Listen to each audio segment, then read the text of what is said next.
Hey look, Cities Skylines 2 got the first of however many expansions. A fact I don't really know what to think about because I haven't really thought about this game in, oh my gosh, 2 years. Yeah, the last time I talked about Skylines 2 was November 2023 when the full game first launched. Or, as full as the game actually was at that point. Because if you'll recall, I wasn't the most favorable towards the launch experience, comparing it more to an early access, public beta type of feel to what we got, except that for some reason it was a full $50 game. I didn't think it was ready for prime time then, so my plan has been always to check up on it again whenever the first expansion comes out, and hopefully by that point, 6 to 8 months later, it would probably be a much better game. Well, here it is 2 years after that, the first expansion's finally here, so I'm going to take a look at that, but also just the overall feel of the game as it is now in late 2025.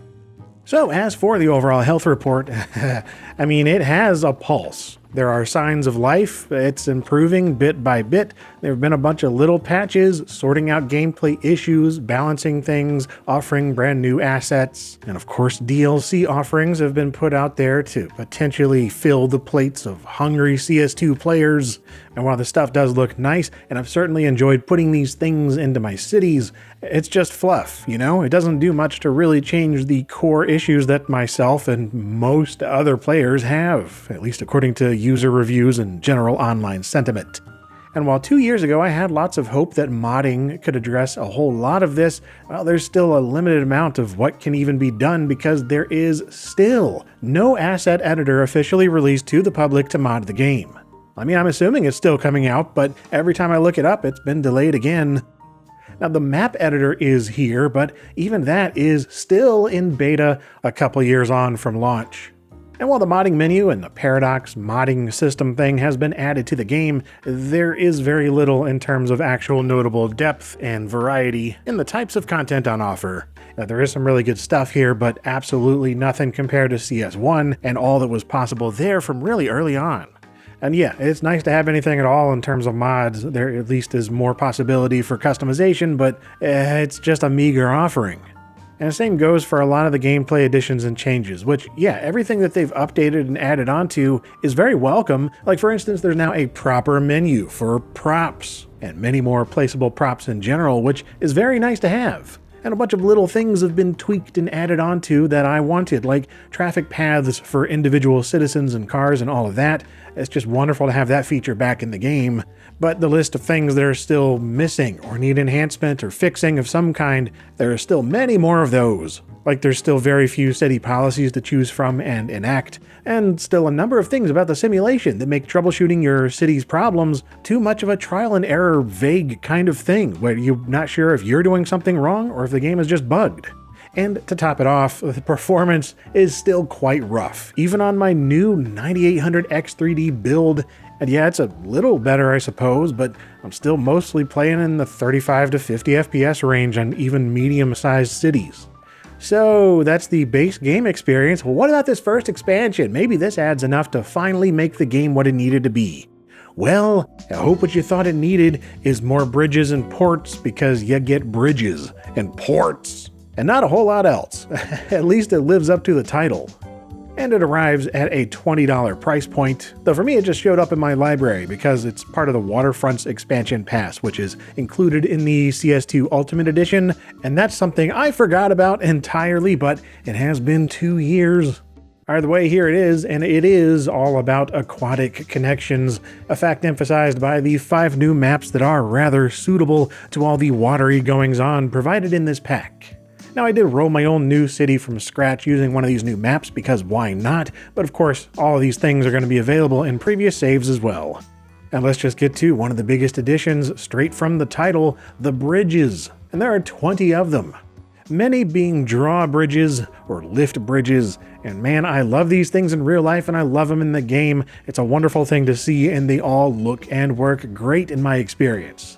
I particularly like that even if you choose one of the more advanced moving bridge types, if you place it over just a regular highway or whatever, it's still going to look and feel like a normal bridge. And their special features only come into play whenever they're placed directly above a boating lane in the water. So you get some nice intuitive control over the visuals of the bridges, allowing for more variety that you can get around your city. And I love placing bridges and elevated transportation of any kind in the game, so this is all good stuff. As is the second half of the pack title, Ports. Nothing in the way of parallel, serial, or VGA, but that's fine. I get my fill of that stuff in my other videos. No, these kinds of ports are all about shipping, receiving, and storing industrial and commercial goods of all kinds. There are 3 different port sizes to choose from, but that's just how it starts, since these are only the gates. And they act as an entryway and starting point to building out a fully modular harbor. Any size you like, within a pretty generous boundary, complete with plenty of ploppable buildings, roads, and related infrastructure. It's a bit much to take in at first, but it's not too bad once you see how it works and what it's doing, and loading up Colossal Order's Sample City is a good way to see how it's done. Basically, you're creating a closed loop of connected buildings for workers to do their thing, taking stuff on and off of ships and trucks and trains, and providing significant storage for local business supplies. It's quite fun to put together, and I really love this modular approach. I'll take any reason to get into obsessive model train set mode in this kind of game. However, it does make me wish for just a bit more visual flair. Like there's only one ploppable small container yard thing, and considering how many you'll need, it starts to look samey quite quickly. And even once you unlock the different sized yards, those sizes look the same as each other too, so it's just a repeat eyesore no matter what.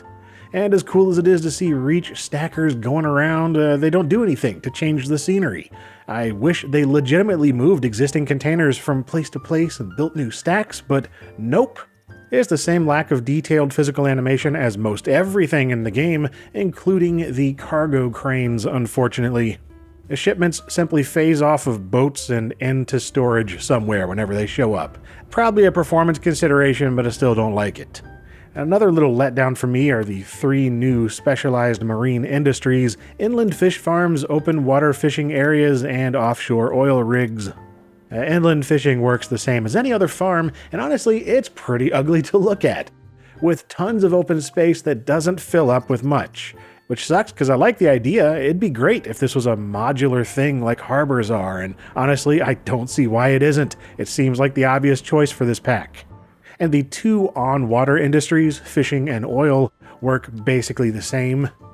Choose a spot where resources are found, plop down some stuff, a boat lane, and a draggable area to work, and then fishers and oilers will go out and extract all they can, and that's that. There's not much to do other than adding some piers and storage specific to each industry back at their main building. Speaking of piers, there are a number of new styles of leisure piers, which work the same as any other road or pathway, just on the water, and they work well alongside the added quays for both foot and vehicle traffic. They can definitely be tricky to place without making certain shoreline terrains look terrible, but the result is nice to look at if you get it right, and gives people more places to walk. That said, I'm annoyed you can't place the specialized industry buildings on top of quays, and quays and piers in general, you can't put stuff on them. No props or anything like that. It just wants to place things underwater instead if you try. So you can't fill them up with any of the nice benches or food stalls or anything else that it comes with that would fit in perfectly. Also, there's still no marina, unfortunately, so no leisure boats or anything like that. You do get these 2 ploppable boat props, which sorta works as a makeshift marina setup, but I mean, it's better than nothing. And we do have ferries making their return in this pack, so that's nice. They're basically buses on the water. Just place a depot and design some routes and watch them do their thing. I like them. They really make me want to design an entire city around dozens of waterways and forgo buses and taxis entirely just to see if I can do it. Oh, and passenger hubs, those can be added to harbors as well, so that's fun. The water traffic gets pretty darn crowded before long, and it pleases me. But yeah, that's the aquatic stuff, and the last few things in the expansion are all related to buildings, starting with the new waterfront low-density commercial zones with both North American and European architectural styles. They look pretty sweet, and anything to increase variety in visuals is a win in my book. And finally, there are the new parks and tourist attractions with 9 ploppable larger parks, many of which have that nostalgic coastal seaside tourist trap feel. I quite like these as someone who doesn't always want to spend a bunch of time creating little park things myself. They especially look good alongside the 4 new lighthouses, one of which is a standalone attraction with a couple of modular add-on buildings.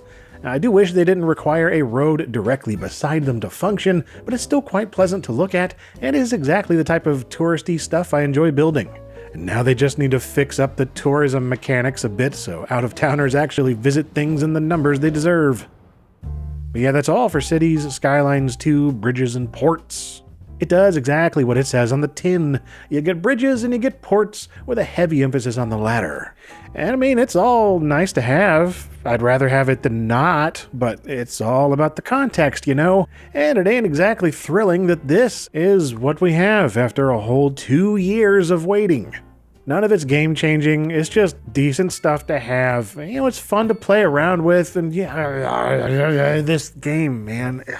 It's one I still genuinely enjoy and crave more of whenever I do play it, yet my hope is continually draining that we'll ever reach a finished, completed feeling to the thing. Like, it's engaging, and it's frustrating, and frustratingly engaging. And despite the areas it lacks, I really do enjoy my time playing Skylines 2 ever since it launched 2 years ago. The issue is that it still is basically where we were 2 years ago, and the future is clouded. Yeah, they're still working on it, there's still a community, people still clearly want this to mature into something fantastic. All the small patches do build up into something bigger, but for real, where do things go from here in terms of adding significant content going forward? Another $20 pack in a year or so? More piecemeal DLC nonsense? Because some of those have been absurd. Like, in no reality should a tiny add-on like Urban Promenades cost $8 for effectively just giving you new visuals from mixed-use zones and a few special buildings. But I do still have a legit fondness for this fascinatingly flawed iteration of the game and hope for the best. Though the next couple years really needs to be a bit more than cool-looking bridges and harbors, I can tell you that.